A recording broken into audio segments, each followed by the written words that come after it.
Hello my dear friends, welcome to IFS online. और जैसे कि आपको स्क्रीन पे दिखाई दे रहा होगा एरोमेटिसिटी, और एरोमेटिसिटी लेक्चर नंबर 3 आज प्रोसीड करेंगे। बहुत ही इंपॉर्टेंट लेक्चर है और बहुत ही अच्छी कॉन्सेप्ट आज हम डिस्कस करने वाले हैं, जिसमें particularly aromatic character of annulenes a part discuss करेंगे। On the basis of aromatic character of annulene, NMR signal present in annulene ये पार्ट भी डिस्कस करेंगे। और on the basis of NMR signal present in annulene, जो previous CSIR NET का question है वो question भी इस सेशन में हम डिस्कस करने वाले हैं। तो स्टार्ट करते हैं। Annulenes, what is mean by annulenes? Annulenes means annulenes are monocyclic compounds containing alternate ring double bonds. जिस रिंग में कॉन्जुगेटेड डबल बॉन्ड है, मोनोसाइक्लिक रिंग है, उसे हम क्या कहेंगे? एन्युलिन्स कहेंगे। और एन्युलिन्स में भी एरोमेटिक हो, एरोमेटिक हो सकते हैं, जैसे कि बेंजीन रिंग हो 6 एन्युलिन और 18 एन्युलिन्स एरोमेटिक कंपाउंड से। एन्युलिन्स में भी नॉन एरोमेटिक और नॉन एरोमेटिक भी हो सकते हैं, जैसे कि 8 एन्युलिन 10 एन्युलिन। सिमिलरली एन्युलिन्स में भी एंटी एरोमेटिक भी हो सकते हैं, साइक्लोब्यूटाडाइन 4 एन्युलिन 4 मेंबर एन्युलिन। तो जैसे ही आपको पता है 4 member cyclobutadiene anti aromatic in nature, frost circle से हमने डिस्कस किया था। तो on the basis of that यहाँ पे हम कुछ एग्जांपल डिस्कस करेंगे। 4 एन्युलिन और एंटी एरोमेटिक इन नेचर, आपको पता है साइक्लिक है, प्लेनार है, कॉन्जुगेटेड है, बट 4n+2 हुकेल रूल अगर फॉलो कर रहा है तो ही उस कंपाउंड को हम एरोमेटिक कंपाउंड कह सकते हैं। जैसे कि 6 मेंबर रिंग है, 6 एन्युलिन एरोमेटिक कंपाउंड है, बेंजीन रिंग है, कॉन्जुगेटेड है, साइक्लिक है, प्लेनार है and follows 4n+2 हुकेल rule. Now next, जो 8 एनुलिन है वो नॉन एरोमेटिक कंपाउंड है, क्योंकि इसकी प्लेनरिटी जो है लॉस हो चुकी है। It is not a planar compound. Cyclooctatetraene जो है उसका टब लाइक स्ट्रक्चर होता है, और due to the loss of planarity non planar compound है, इसलिए क्या है? नॉन एरोमेटिक कंपाउंड है। और on the basis of stability हमें पता है aromatic compound is highly stable over non aromatic, non aromatic compound is highly stable over anti aromatic. Least stable को कौन सा कंपाउंड होगा? Anti aromatic. Highly stable compound aromatic. In between anti aromatic and aromatic non aromatic compound present रहेंगे। Clear है? Now next, 8 annulene के बाद 10 annulene discuss करेंगे। तो 10 annulene also not aromatic compound, क्योंकि यहाँ पे आप देख सकते हो यहाँ पे हाइड्रोजन जो प्रेजेंट है रिंग के अंदर उसमें रिपल्सिव इंटरेक्शन होगा, और रिपल्सिव इंटरेक्शन की वजह से एरोमेटिसिटी जो है वो लॉस होगी, प्लेनरिटी लॉस होगी। तो ये कंपाउंड जो है क्या है? Not aromatic compound. Next, 12 annulene not planar, so it is a non aromatic compound. उसके बाद यहां से हमारे लिए बहुत ही इंपॉर्टेंट पार्ट है 12 एनुलिन के बाद। 12 एनुलिन नॉन एरोमेटिक है, तो 14 एनुलिन नेक्स्ट एनुलिन जो है वो क्या होगा? एरोमेटिक। उसके बाद 16 एनुलिन जो होगा वो नॉन एरोमेटिक, 18 एनुलिन फिर से एरोमेटिक। तो ये 14 एनुलिन जो है वो साइक्लिक है, प्लेनर है, कॉन्जुगेटेड है and follows 4n+2 हुकेल rule, so it is an aromatic compound. Similarly आप देख सकते हो नेक्स्ट जो 16 एन्युलिन है क्या होगा? Non aromatic. अल्टरनेट करते जाने, 14 एरोमेटिक है, 16 नॉन एरोमेटिक, 18 फिर से एरोमेटिक, तो it is also non aromatic compound. Then 18 annulene aromatic compound. तो अल्टरनेट आपको 12 के बाद 12 अगर आपका नॉन एरोमेटिक है तो 14 एरोमेटिक होगा, 16 नॉन एरोमेटिक होगा, 18 एरोमेटिक होगा, 20 एन्युलिन फिर से क्या होगा? Non aromatic, 22 aromatic. अब 22 तक हमें कोई जरूरत नहीं, 18 तक क्वेश्चन आपके एग्जाम में आ सकते हैं। 9 डबल बॉन्ड है तो 18 एन्युलिन, ऐसे भी याद रख सकते हैं। ठीक है, इसमें 18 कार्बन प्रेजेंट रहेंगे। Now next, on the basis of aromatic character of annulene हम एनएमआर के सिग्नल कैसे प्रिडिक्ट करेंगे, इस पर्टिकुलर सेशन में डिस्कस करने वाले हैं। तो जैसे कि आपको पता है बेंजीन एरोमेटिक कंपाउंड है, और बेंजीन के अराउंड जो एरोमेटिक प्रोटॉन है, बेंजीन रिंग पे C6H6 जो एरोमेटिक प्रोटॉन प्रेजेंट है बेंजीन रिंग पे, उसकी डेल्टा वैल्यू नियर अबाउट 7 होती है। और उसकी डेल्टा वैल्यू नियर अबाउट 7 है, इसका मतलब वो डी शिल्डेड रीजन में है, इसका मतलब उसकी डेल्टा वैल्यू हाई है। डी शिल्डिंग, डाउन फील्ड और high chemical shift all are equivalent, सब सिमिलर है। तो यहाँ पे आप देख सकते हो it is an aromatic annulene. 14 annulene क्या है? Aromatic annulene. और एरोमेटिक एनुलिन में जो आउटर प्रोटॉन रहेंगे, टू टाइप्स के प्रोटॉन रहेंगे, one outer and another inner proton. यहाँ पे इनर में भी प्रोटॉन प्रेजेंट है, 1 2 3 एंड 4 इनर प्रोटॉन्स प्रेजेंट है एंड रिमेनिंग यहाँ पे क्या है?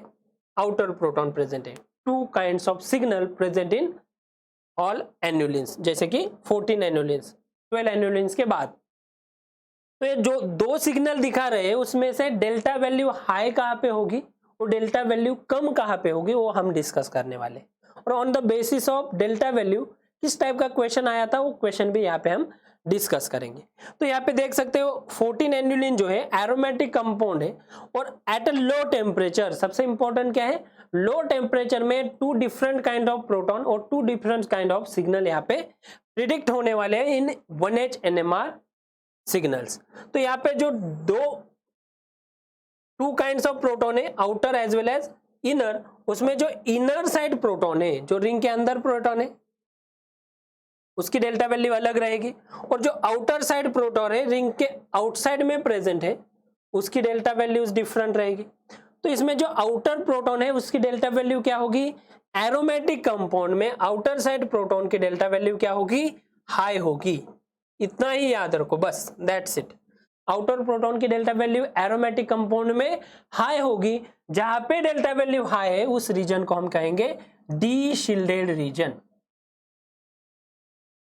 डी शिल्डेड रीजन, जहां पे high delta value, high chemical shift है, तो जहां पे केमिकल शिफ्ट हाई होगी, डेल्टा वैल्यू हाई होगी, उसे हम क्या कहेंगे? Deshielded region, downfield region, de याद रखना है। Deshielded region also called as downfield region. और जहां पे एरोमेटिक कंपाउंड है वहां पे बेंजीन रिंग को याद करना है। बेंजीन रिंग के आउटर प्रोटॉन की डेल्टा वैल्यू हाई है, इसका मतलब एरोमेटिक कंपाउंड में जो आउटर प्रोटॉन रहेंगे उसकी डेल्टा वैल्यू क्या होगी? हाई होगी। और जो इनर प्रोटॉन्स है, जो इनसाइड द रिंग प्रोटॉन्स है, उसकी डेल्टा वैल्यू क्या होगी? कम होगी। तो इनर प्रोटॉन की डेल्टा वैल्यू क्या होने वाली है? यहाँ पे लो डेल्टा वैल्यू। और लो डेल्टा वैल्यू है तो उसे हम क्या कहेंगे? अपफील्ड रीजन। उसे क्या कहेंगे?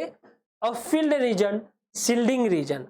और हमेशा एक चीज याद रखनी है, जहां पे डाउनफील्ड रीजन है, डी शिल्डिंग रीजन है, उसी को हम कहते हैं पैरामैग्नेटिक रीजन। और पैरामैग्नेटिक रीजन में delta value, chemical shift value always high होने वाली है।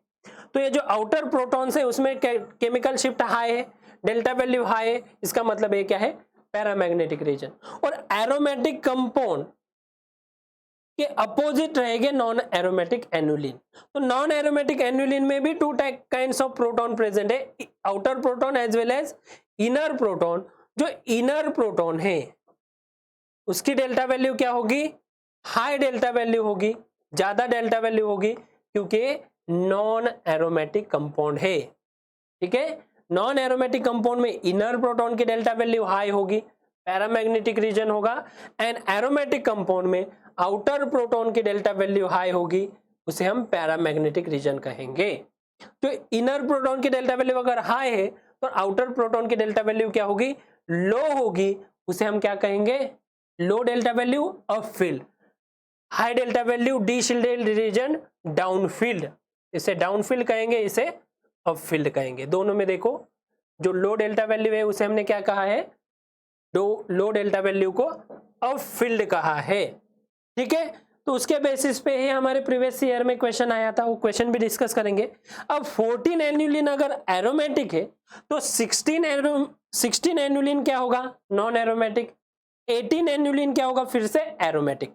और एरोमेटिक एनुलिन अगर है तो यहाँ पे आउटर प्रोटॉन जो यहाँ पे प्रेजेंट रहेंगे, उस आउटर प्रोटॉन की डेल्टा वैल्यू हाई होगी। और डेल्टा वैल्यू अगर हाई है तो उसे हम क्या कहेंगे? Deshielded region. और डी शिल्डिंग जहां पे है उस डी शिल्डेड रीजन में हम क्या कहेंगे? हाई डेल्टा वैल्यू और डाउनफील्ड। डी शिल्डेड मींस डाउनफील्ड, यहाँ पे डेल्टा वैल्यू क्या होगी? हाई होगी, ज्यादा होगी। और इनर प्रोटॉन की डेल्टा वैल्यू क्या होगी? कम होगी। लो होगी उसे हम क्या कहेंगे, अपफील्ड रीजन। क्लियर है? एरोमेटिक का याद रखो, एंटी एरोमेटिक, नॉन एरोमेटिक का इजीली याद हो जाएगा। इसमें भी आप देख सकते हो आउटर प्रोटॉन है, आउटर प्रोटॉन की डेल्टा वैल्यू और इनर प्रोटॉन की डेल्टा वैल्यू पे हमें कमेंट्स करना है। तो एरोमेटिक में अगर यहाँ पे डेल्टा वैल्यू आउटर प्रोटॉन की हाई हो रही तो नॉन एरोमेटिक में वो क्या रहेगी, लो रहेगी। क्या होगी, लो होगी, कम होगी, उसे ही हम क्या कहेंगे, अपफील्ड। जहां पे डेल्टा वैल्यू लो है उसे अपफील्ड शील्डेड रीजन कहेंगे। जहां पे डेल्टा वैल्यू हाई है उसे हम क्या कहेंगे, जहां पे डेल्टा वैल्यू हाई है उसे हम डाउन फील्ड, उसे क्या कहेंगे, डाउन फील्ड और डी शील्डेड रीजन कहेंगे। ठीक है? और जहां पे डाउन फील्ड रीजन है, डी शील्डेड रीजन है, वहां पे पैरामैग्नेटिक कैरेक्टर शो होगा। D shielding means high delta value paramagnetic character. Now on the basis of this all things हम जो एक्सप्लेन करेंगे वो क्वेश्चन क्या है, the correct match of the circled proton, जो सर्कल किए गए प्रोटॉन है उससे मैच करना है column P with the 1H NMR chemical shift delta value in ppm in column Q। Column Q में हमारे पास डेल्टा वैल्यू दी है तो याद रखने की जरूरत नहीं, बस कॉन्सेप्ट याद रखो। और यहाँ पे हमें कंपाउंड दिए हैं और कंपाउंड के साथ सिंपली हमें डेल्टा वैल्यू मैच करनी। क्लियर है? तो यहाँ पे मैंने जो कॉन्सेप्ट आपको बताई है, यहाँ पे आप देख सकते हो एन्यूलियंस है। तो एन्यूलियंस कितना एन्यूलियंस है, 12 है, 14 है, 16 है। कैसे याद करेंगे, तो यहाँ पे देखो 1 2 3 4 5 6 7 8 9 10 11 12, क्या है, 12 कार्बन है। या फिर हम याद कर सकते 1 2 3 4 5 एंड 6 डबल बॉन्ड कॉन्जुगेशन में, ट्रिपल बॉन्ड में से एक ही डबल बॉन्ड कॉन्जुगेशन में होगा और 6 डबल बॉन्ड अगर कॉन्जुगेशन में है तो एक क्या है, 12 एन्यूलिन है। क्या है, 12 एन्यूलिन। नाउ यहाँ पे आप देख सकते हो बेंजीन रिंग पे प्रोटॉन दिया है, यहाँ पे बेंजीन लाइक रिंग है, यहाँ पे 12 एन्यूलिन में इनर प्रोटॉन है, रिंग के आउट इनसाइड में प्रोटॉन है। और यहाँ पे आप देख सकते हो 1 2 3 4 5 6 7 डबल बॉन्ड्स प्रेजेंट है, मतलब यहाँ पे 14 एन्यूलिन सिस्टम है और 14 कार्बन प्रेजेंट है। तो 14 एन्यूलिन सिस्टम में भी यहाँ पे इनर प्रोटॉन दिया है। और इनर प्रोटॉन 14 एन्यूलिन एरोमेटिक और नॉन एरोमेटिक 12 से आगे याद रखने हैं। यहाँ पे देखो 12 नॉन, 14 एरोमेटिक, 14 वाला क्या है, एरोमेटिक है। और एरोमेटिक में क्या है, इनर प्रोटॉन, लो डेल्टा वैल्यू, अपफील्ड रीजन, और इनर प्रोटॉन जो है उसकी डेल्टा वैल्यू क्या है, लो। तो यहाँ पे सिंपली आप देख सकते हो सेकंड जो है वो क्या है, बेंजीन रिंग पे प्रोटॉन है। और बेंजीन रिंग पे अगर प्रोटॉन है, डबल बॉन्ड पे प्रोटॉन है, तो उसकी डेल्टा वैल्यू नियर अबाउट 7 रहेगी। तो second is equal to first होने वाला है, वो तो आपने 11 12 से पढ़ा है। Second is equal to first only one option में। तो इजीली हम प्रिडिक्ट भी कर सकते हैं कि करेक्ट आंसर जो है second is equal to first, तो हमारा करेक्ट आंसर सेकंड ही होगा। फिर भी जो हमने कॉन्सेप्ट डिस्कस किए उसके बेसिस पे हम देखते हैं, जो 14 एन्यूलिन है एरोमेटिक कंपाउंड है और एरोमेटिक कंपाउंड में आउटर प्रोटॉन की डेल्टा वैल्यू हाई होगी, तो ये इनर प्रोटॉन को सर्कल किया है तो इसकी डेल्टा वैल्यू ऑब्वियसली कम होगी। तो कम डेल्टा वैल्यू कितनी है, यहाँ पे आपको दिखाई देगा -0.61, मतलब ये क्या है, शील्डिंग रीजन में। तो आउटर प्रोटॉन की डेल्टा वैल्यू हाई होती है उसे हम डी शील्डिंग रीजन कहेंगे, और इनर प्रोटॉन की डेल्टा वैल्यू कम होती है उसे शील्डेड रीजन कहेंगे इन एरोमेटिक कंपाउंड। ये क्या है, एरोमेटिक है। ठीक है, नाउ यहाँ पे आप देख सकते हो जो फर्स्ट है वो 12 एन्यूलिन है, और 12 एन्यूलिन क्या है, नॉन एरोमेटिक। और नॉन एरोमेटिक में इनर प्रोटॉन की डेल्टा वैल्यू क्या होगी, हाई होगी। इनर प्रोटॉन की डेल्टा वैल्यू क्या होगी, हाई होगी। इनर प्रोटॉन यहाँ पे सर्कल किया है तो उसकी डेल्टा वैल्यू क्या है 16.4, high delta value means deshielded region, paramagnetic region. तो एंटी एरोमेटिक नॉन एरोमेटिक के इनर प्रोटॉन जो रहेंगे वो क्या रहेंगे, पैरामैग्नेटिक रीजन में रहेंगे, वहां पे डेल्टा वैल्यू हाई होगी। और जो एरोमेटिक कंपाउंड है उस एरोमेटिक कंपाउंड के आउटर प्रोटॉन, जो आउटर साइड में प्रोटॉन है एरोमेटिक कंपाउंड के, वो पैरामैग्नेटिक रीजन में रहेंगे, डीशिल्डेड रीजन में रहेंगे, वहां पे डेल्टा वैल्यू हाई होने वाले।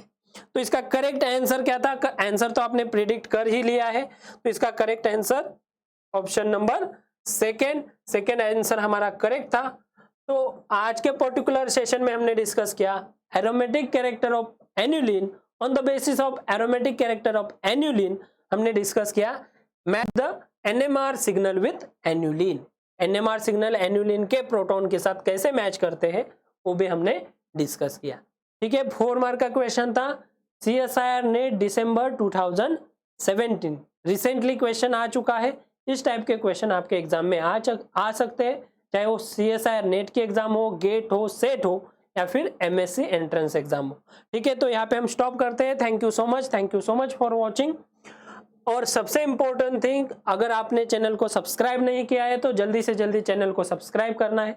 और आपको ऐसे ही नोटिफिकेशन मिलते रहे वीडियोस के, उसके लिए आपको बेल आइकन को भी हिट करना है, ताकि आपके इस पर्टिकुलर सेशन में हमने एरोमेटिसिटी के कुछ क्वेश्चन डिस्कस किए, सिमिलरली GOC रीएजेंट के क्वेश्चन भी आपको डिस्कस किए जाएंगे with limited time, short time में डिस्कस किए जाएंगे। ठीक है, तो यहाँ पे हम स्टॉप करते हैं। अभी तक आपने चैनल को सब्सक्राइब नहीं किया, सब्सक्राइब करना है और बेल आइकन को भी प्रेस करना है, ताकि टाइम टू टाइम आपके पास नोटिफिकेशन आते रहे।